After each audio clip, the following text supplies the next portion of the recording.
Hi అండి, నమస్తే. ఈరోజు వీడియోలో దాబా స్టైల్లో పన్నీర్ బుర్జీని ఇంట్లోనే చాలా ఈజీగా ప్రిపేర్ చేసుకొని చపాతీతో సర్వ్ చేసుకుంటే చాలా బాగుంటుంది. ఇప్పుడు దీన్ని ఎలా చేయాలో చూద్దాం. ముందుగా దీనికోసం 250 గ్రామ్స్ వరకు పన్నీర్ని ఇలా గ్రేట్ చేసి తీసుకోవాలి. పన్నీర్ కనుక సాఫ్ట్గా ఉంటే చేతితో స్మాష్ చేసి కూడా తీసుకోవచ్చండి.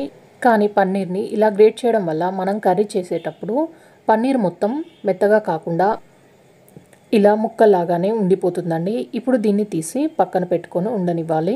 ఇప్పుడు స్టవ్ మీద ఒక ప్యాన్ పెట్టుకొని దాంట్లో 2 టేబుల్ స్పూన్ వరకు ఆయిల్ వేసి, ఇప్పుడు ఆయిల్ వేడైన తర్వాత దీంట్లోకి 1/2 టేబుల్ స్పూన్ వరకు జీలకర్ర వేసుకోవాలి. జీలకర్ర వేగిన తర్వాత దీంట్లో 1/2 కప్పు వరకు చిన్నగా కట్ చేసుకున్న ఉల్లిపాయ ముక్కలు వేసుకొని, దీంట్లోనే 2 పచ్చిమిర్చిని ఇలా చిన్న ముక్కల్లాగా కట్ చేసుకొని ఆయిల్లోనే వేసుకోండి. ఈ ఉల్లిపాయ ముక్కల్ని ఒకసారి మొత్తం మిక్స్ చేసుకొని ఇవి కొంచెం వేగే వరకు వేయించుకోవాలి.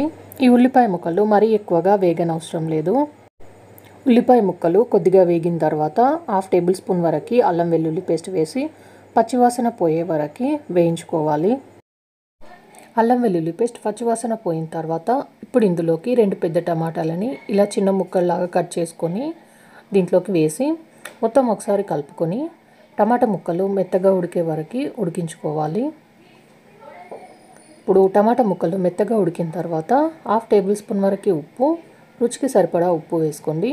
1/2 టేబుల్ స్పూన్ వరకు కారం, మీరు తినే కారాన్ని బట్టి కారం వేసి దీంట్లోనే 1/2 టేబుల్ స్పూన్ పసుపు, 1/2 టేబుల్ స్పూన్ వరకు ధనియాల పొడి, 1/2 టేబుల్ స్పూన్ వరకు గరం మసాలా వేసి ఈ వేసిన మసాలాలన్నీ ఉల్లిపాయలు టమాటా ముక్కలకి బాగా కలిసేటట్టుగా మిక్స్ చేసుకున్న తర్వాత ఇక్కడ ముందుగా గ్రేట్ చేసి పెట్టుకున్న పన్నీర్ని దీంట్లోకి వేసుకొని మొత్తం ఒకసారి బాగా అన్నీ కలిసేటట్టుగా మిక్స్ చేసుకోవాలి.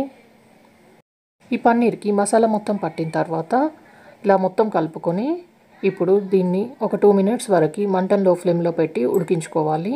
ఇప్పుడు చిన్నగా కట్ చేసుకున్న కొత్తిమీరను వేసుకొని ఒకసారి కలిపేసి స్టవ్ ఆఫ్ చేసి దించేయాలి. అంతే అండి, చాలా టేస్టీగా ఎంతో సింపుల్గా ఈ పన్నీర్ బుర్జీని చేసుకోవచ్చు. దీన్ని నాన్స్తో కానీ రోటీతో కానీ రైస్తో కూడా తినొచ్చండి.